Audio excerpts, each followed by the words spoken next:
Did you know a team of scientists drilling deep into the earth claimed they recorded the screams of the damned? In the late 1980s, a Soviet research crew drilled over 12 kilometers down, searching for geothermal energy.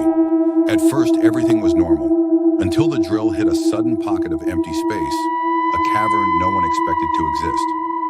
Curious, they lowered a heat sensor, and the temperature readings shot past 2,000 degrees Fahrenheit. Then came the microphone. They wanted to record the Earth's natural sounds. But what came back wasn't natural. A low moaning, then hundreds of voices, screaming, begging, crying. The team panicked. One engineer fainted. Another quit that night, saying he'd heard souls in torment. Authorities dismissed it as metal echoes and gas flow. But the tapes, they vanished. And those who heard them never worked again. Maybe they didn't dig into hell. Maybe they just dug too close to something we